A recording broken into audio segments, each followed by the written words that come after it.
All right, what's up, everyone? Alan here, social media marketing consultant for fitness businesses.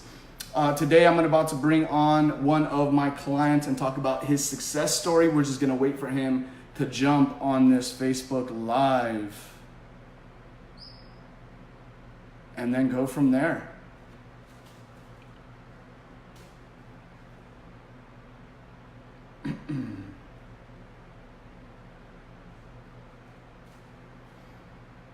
All right, what's up? We have a viewer. Hello, hello, welcome.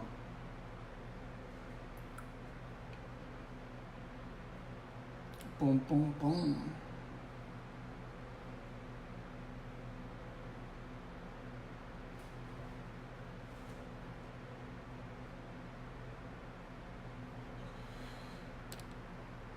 All right. Welcome to this quick Facebook Live. We're gonna go over one of my rock star clients. Tommy, what's up, man? Glad What's you up, could dude? jump on. Yeah, How's it yeah. going, man? How you doing? Good, good. Putting in that work, huh? Got to make moves in that gym business, right? Yeah, there we go. Awesome. Well, yeah, I wanted to bring you on just because you're one of those case studies and clients that have done really well in the context of fitness marketing, adding new members with predictability to your fitness business, and then from there, just being able to scale and open more gyms with time. And I think a lot of the times, what I find is that a lot of times, like trainers and gym owners, when they first get started, they're working in the business, and they don't ever get out of transitioning to working on it, right? So I wanted to get first, a little bit more about how you got started in the fitness industry and just give us the backstory to Tommy Reynolds. Yeah, I kind of fell into fitness mostly just out of passion and necessity. My quick story is I went to school, got a finance degree, graduated college in '05, got into real estate, did my thing. Things didn't work out. So in 2008, 2009, I kind of started over and ended up in fitness because that was something I was doing and I enjoyed. Um, and it kind of I ended up being good at it and people were attracted to it and it ended up working. So the gym followed suit 4 or 5 years later. And then that Okay, was the birth of our first hardcore fitness in San Diego. nice. And tell me a little bit about it because I remember looking at where you first got started. It basically didn't look any different from for lack of a better word, like a big storage space, and that's how you guys got started there. Um, Tell me some of the obstacles that you faced when you first got started in trying to grow your fitness business when it was brand new, when it was small. Like, how did you start attracting members, and then how did you get to the point where you are now?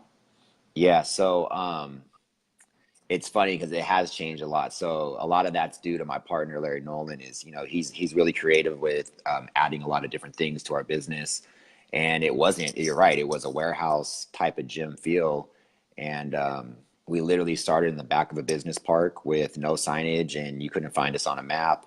And to answer your first question, it was very hard in Mm-hmm. the beginning because no, I mean we were brand new. We were a brand new gym, and I was banking on the fact that I had a good following within my social media and in fitness community, but that doesn't translate to clients. So to answer the second part of the question, how do we end up working out?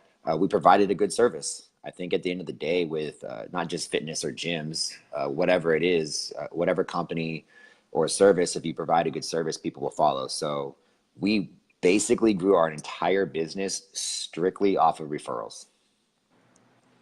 Referrals, nice, man. Yeah, so I noticed that's kind of how everybody gets started. Maybe you don't have as much cash in the bank, or you just don't know what to do. But when you provide a good service, you have that good member experience.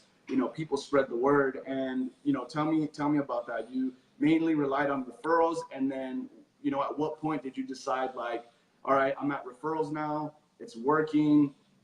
Why even look for another avenue to get more members? Why not just keep relying on the referrals? Yeah, so it's a good question. So we basically didn't use any marketing or any advertising at all for the first 2 years that we were open, and our gym was capped out. So the original location, I mean, you've been there, it's not huge, so it didn't take hundreds and hundreds of members to fill up, but it did. So I think that worked in our favor because we were a gym that was not accepting new members. And Mhm. so it probably wasn't until we obviously had to move and expand. So we did our second location. After we did the second location, it kind of started to grow pretty quick too. And that's when I finally started to realize like maybe we should get some outside help. And as you know, like I had told you, I had tried to work with a handful of people and it never panned out. It just ended up being a waste of money. So we kind of got back off of that and just stuck to our guns and like, all right, cool, we're going to build the gym off of referrals. Right, right. Yeah, and that's something that I noticed a lot of people, a lot of gym owners and trainers, they get stuck on that, right? Like they try one thing with one person. And I remember you saying like, hey, to be honest, like we've worked with a lot of different people like you. Um, and a lot of them, they overpromised and they underdelivered. So people, they try something, it doesn't work out. And then from there, they're just kind of like, well, I'm not going to do that anymore. They just kind of stay where they're at. Like, how were you able to basically overcome that and just say, you know what, we gotta keep trying and stuff like that. Um, well, it's weird that you're doing this and asking these questions because you are very persistent and, um, you kept asking me, and I was hesitant. I didn't really want to do it, and it was nothing to do with you. It just had the fact that I had bad experience in the past. Um, and so really it was you sending me a link telling me to just pay for it. And I tell people this story all the time because I think it was kind of clever. I'm like, dude, just sent me a link and said, here, just pay for it. I promise you it's just going to be 1 month. And if you don't like it, you don't have to stay. Um, which I think not to, I don't want this to be where I feel like I'm just blowing you up. But one thing I Right. think you do that really is great is it's month to month. And the people in the past would tell me that I had to sign up for 3 months or 6 months or whatever it was because it takes that long for them to generate leads. And that wasn't my experience in this situation. So, I've given you a handful of referrals already. Right. Yeah, and tell me a little bit more about what other like tactics that you tried, because sometimes I see like gym owners, they don't really know what to do, or they just want to do something and they just start relying on whatever tactics they find to make a quick dollar here and there. So like, what are the things that you try? What are the platforms that you try? Like, why would you say it worked, and why didn't it work? Yeah, I mean, I know exactly what you're talking about, and that's just something that we don't believe in. We don't really want to use tactics. We don't want to trick people in. Like, we believe in our product and our service. And so if you want to join our gym or want to join what we're doing in our community, then like we welcome you. But it doesn't work if we try to force you into it or trick you into it or give you Mm-hmm. a free challenge or a free something. More than likely, you're going to be upset and you're going to go tell everybody how much you hate us, or you're going to go on Yelp and give us a bad review. So we haven't tried anything but sticking to what we do best, and that's Mm-hmm. just building good community, having great workouts, having great trainers, great staff, and growing off of that. Yeah, absolutely. And sometimes I find that, from what you said, people want to, other, trainers and gym owners want to look for a quick tactic just because they really just want to see that bottom line go up. But short term, maybe you make a little cash, and then long term, what it sounds like ends up happening is you end up, ruining the reputation and the brand long term, which, you want to be in business for the long run, not just for making a quick dollar here and there. So that's interesting that Yeah. you mentioned that. Well, think about how many gyms. I mean, there's so many gyms everywhere you go, no matter where you live, and how many come and go so quick. And so, I mean, I remembered having many people tell me that, oh, I got lucky on the first one. The second one's not going to work. Oh, there's no way you'll be able to do three. Like, you can't manage three locations and so forth. Um, your business is only going to sustain no matter what it is if you're providing a quality service. Like, it's just Mm-hmm. not going to work if you're a scumbag. Right, right. Absolutely. Okay. And, tell me a little bit more about, what processes you feel like are essential to being able to grow your gym and generate, that type of revenue that most people are like, hey, this is the dream. It seems like it's so hard to get to. And, just on marketing alone, and I think part of it is that great service, you were able to hit a number most people, aspire to make in a, basically a year type of thing. Yeah. What's the actual question? What are Yeah. we, So basically the question is, tell me a little bit more about the systems that you use and that produce the result that you want in terms of generating more revenue and consistent growth. yeah. I think something that we've done, and this is a credit to Larry and Jake, really, Mm-hmm. we have a, a guy that works with us named Jake Birch, and he's worked in a lot of different gym industries or businesses, and so they've really developed a good sales process. And I mean, even my talks to you, I guess a lot of people don't have it. We didn't have it for a long time. We would throw people into the gym, and if they loved the workout, awesome. If they didn't, um, so the process that we've implemented that I think just works really well is sitting down with them and one explaining what the gym is. It's easy to go on and see some, a great ad that you posted or put together, and they Mm-hmm. see someone that's really fit and think, cool, this is going to be a quick fix, and it's not. So it's really sitting down with them, getting to know why they're in the gym, what's making them join the gym. Is there some kind of goal in mind? So we really try to sit down and get to know the actual client before they just sign up, or we hope that they sign up. And Right. I would attribute that process to a lot of our success. Right. Okay. So, it sounds like the machine to convert, potential clients and really understand their why, is there the, basically the sales process there to really understand the why and convert them into members. And then you have the awesome experience that you guys nailed down from the beginning. So then the other component that a lot of people get stuck on is, the lead generation and marketing. So tell me what, your phone email looks like every few hours when you check your notifications. Um, we get, I mean, yeah, when you actually have them on and what you're doing, I mean, I'll just go for the first week because just to make it a little bit easier. Right. I wasn't super pumped about it. I wasn't excited. And you took over, and we probably got like, and I might be right, I'm just going to guess anywhere between 50 or 70 leads within like a 10-day span, which Hmm. is absolutely incredible. So, right then you kind of proved your worth. So, yeah, at Right. times, like I could tell when I get the notifications on Facebook too of how much I spent, but I also see the leads coming in. So the ROI it's worth the investment. Right. Yeah, and I think that's something that people get stuck on is, I find that a lot of gym owners are like, hey, I don't want to spend any money because, what if it doesn't work out and then I lose a bunch of money? So they're kind of a little bit intimidated by it, or they tried it before and they're intimidated. But I like the perspective you put on it. You don't see it as just money spent, it's money invested in the business. And if you can see the return on investment, then why would you, stop doing it, right? Yeah. Okay, absolutely. Man, and tell me at the end of the day, like, how are you able to generate, six figures in revenue for your gym, and then from there, what's the process like, and what makes it possible to hit those numbers on a reoccurring basis?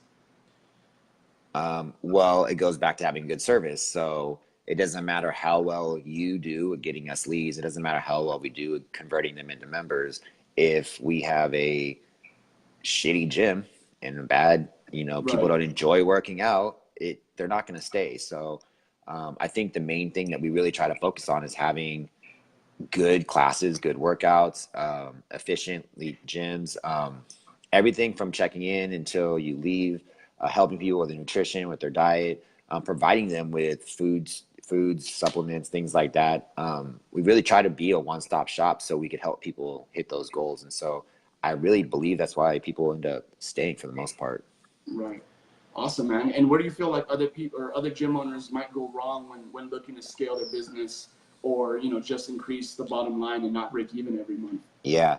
Well, I could say personally, scaling the business is probably the hardest thing. All those people that did doubt it and said that I couldn't do it, I understand where they were coming from because it is hard. And so I think where some gym owners, it kind of depends if you're like me, like I was just a fitness guy. Like Hmm. I wasn't destined to be a business guy. And so I had to learn to stop being the fitness guy and be the business guy. And you started this conversation off with, you can't work on your business if you work in your business. And most gym owners are just like me. We love fitness. Like I genuinely, if I could, I would just train people all day. That would Right. be like my ultimate goal. But that's not what my path is taking me down. So I would say that's probably the biggest mistake most of these gym owners are catching themselves in. Okay, gotcha. And what advice would you give to other gym owners, to make the transition from working in the business to on the business and really scaling? It's not an easy answer, like one, you gotta learn how to develop your people. And so I've been super fortunate as I've got great people around me. I've got great trainers, I've got great managers, I've got great salespeople. And something that I've learned over the last year or two is really focusing on helping them and training them, and then allows me to grow the business more. So it sounds easy, like people told me how to do it, but it's not something I feel like you could just read in a book. It's kind of like you got to go through the trenches and figure it out. Right, right.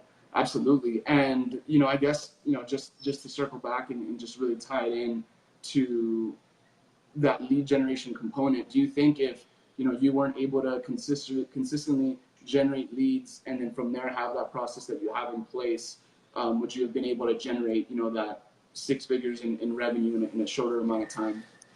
Not in a shorter amount of time. Like I believe in what we were doing, we would still be growing, but working with someone who's bringing in the leads, it speeds up the process for sure. And Hmm. so the biggest fear from gym owners is they don't want to take the leap to put the money into it. And so, I've talked to a handful of people that you've sent to me, and it's the same thing from all of them. Right. I just don't want to spend the money. And so I totally get it, because it's scary. Like, what if you do spend the money like I have in the past and you don't get any return on it? So um, it's really you doing things like this and allow people to see that it really is legit and you're not Hmm. just, scamming it out, and or you're selling a high ticket item for something like a free Right. challenge, so. Right, absolutely. And I guess just to wrap it up, what would you want to tell your fellow, gym owners, personal trainers out there when it comes to them considering, potentially working with yours truly, Leads Bay, in the future? I mean, the same thing I tell everyone is just take a chance. Like, the one thing that you're not locking anyone into a contract, you provide them with a month, and you do a good job of proving your worth. So people are going to stick around. So maybe you just keep sending them the link to pay and see if it works. That's probably my best advice. But yeah, it's taking the gamble, and they already gambled. If you decided to become an entrepreneur or a business owner and put all your money into starting a business, you already took the gamble. So you might as well just keep riding it and keep gambling. Right. Yeah, absolutely. Like you got to have that confidence to make those investments and, really believe in your brand, believe in your facility and believe that it's going to work and just take notes and improve it as you go. So to all the viewers watching out there, all of these processes from, the lead generation, creating offers, finding who that ideal client is, and then from there, that sales process to consistently, sign people up with a little bit more predictability than just kind of, hey, try it out, and if it works, it works. If it doesn't, it doesn't. And then just really that automation and putting it all together so that you basically wake up like Tommy, check your phone, and then boom, you got new leads, you got your person in place that is following up with them, and then you got your person that is having those consultations with them. They come to the gym, they have a good experience, they sign on, maybe you get referrals from those people, and then you start that cycle over again, and then you consistently grow. Obviously, you got to watch the cash flows and the back end finances and stuff like that. But in terms of bringing new clients and getting new members, there is a specific process and a regimented way to go about doing it. And this is actually something that I put together in the 4-week training program called the Fitness Marketing Blueprint. So basically, all these processes that got Tommy results, I put together in a step-by-step blueprint for you guys to follow, and that way you don't have to scratch your head, figure it out, and be like, hey, what do I do now? Should I go to this quick tactic? It works for works for 1 week, then it doesn't work for another. But anyway, I laid it out step by step, taking you through that whole process as if I were doing it for you, and that group coaching that's there with me as well. So you're not doing it on your own. That's going to be available. It's now open for people who are interested. You're going to want to, check the comments below after this video. And then from there, go ahead and, check out the video and schedule a call with me. But aside from that, Tommy, I appreciate you being here. What's, the one key, one or two keys that you feel like have contributed to your success with your gyms long term? It's the people. It's all about the people. It's I got great staff, I got great trainers, I got great members. Um, I tell people all the time, like, if it was just me still at the gym by myself, like, and there was no one there, it doesn't really become anything. So I'm super grateful for everyone that's a part of it. Like I said, I just it really is the community, and the members and the staff, the trainers that really built like what we have is so great. So um, yeah. Awesome. Cool, man. Well, thank you for being with me on this Facebook Live, Tommy. Really appreciate it. Cheers to your success. Keep up the good work. And, I can't wait to see where you're at a year from now. It's going to be night and day. But cool, man. Appreciate it. Talk to you soon. Thank you. Later, bro. Bye.